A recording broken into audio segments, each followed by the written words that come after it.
originally I wanted to paint you because like, I was inspired by your journey and your story and your successes.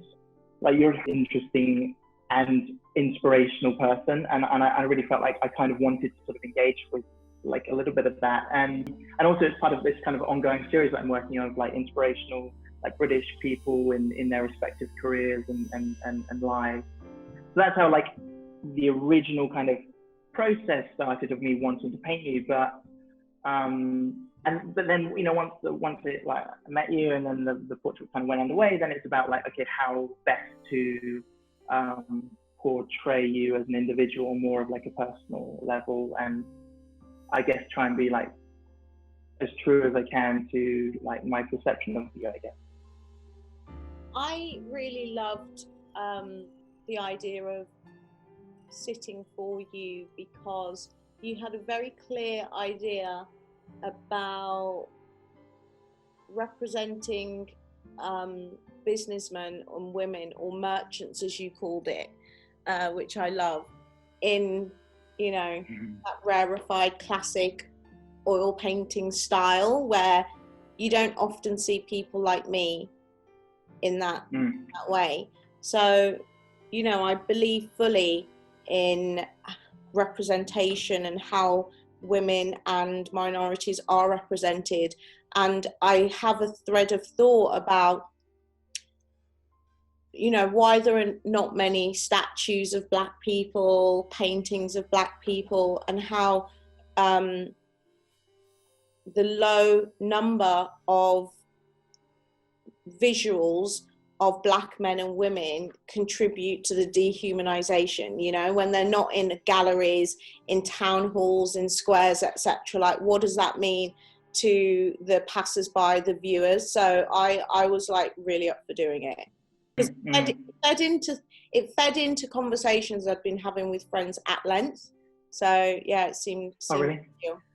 Yeah. Well, I was really, I mean, so when I thought about painting you, I was like, obviously like knew a bit about your past and like, you know, in terms of like your success in with like Wild Nails and all that kind of stuff, and obviously like just like as a really good businesswoman, and I thought about, and I was sort of just trying to think about the best way in order to paint you, and I was kind of flicking through some art history books, and I just came across like obviously very well known portraits by Holbein and of his merchants in the like 16th century, like the Hanseatic League, and I thought like, oh, that would be really interesting just to like bear that in mind, the way that he portrayed like 16th century businessmen, and just keep that in mind when I'm painting, you know, when I'm painting you. But what you've done, right, is you've essentially started to create a new, you know, wave of imagery, because when I was younger and I used to go to, like, I'm from Wolverhampton, so when I was younger and I used to go to Wolverhampton Art Gallery, I would never ever see people who looked like me on the wall. And then what I'd be like is looking at these huge portraits and be like, there's us, and then there's them, and then there's this hallowed circle of people who are allowed to be on these walls. And the idea that I could be allowed to be on the wall of like the National Portrait Gallery was mind-blowing to me, because, you know, I've been part of campaigns to get more diverse images of CEOs into Google search. When you put CEO into Google, what you actually see is the equivalent of the Holbein portraits. That, you know, there might be centuries between them, but they're doing the same thing. How can there be hundreds of years between, you know, him providing imagery of merchants and business people, and then Google is still doing the same thing hundreds of years later? So you've essentially created a new language and a new wave of imagery whereby it's not just about taking more photographs of women in boardrooms and putting them into Getty Images. It's like, no, a little girl needs to go into the National Portrait Gallery and see me and think I can be represented in that way too. So I think what you've done is incredibly important, and I'm glad to have been part of it. I've recently been thinking about like overexposure and how when you are a female founder, there's this blurring between public and private that's not necessarily expected by male founders.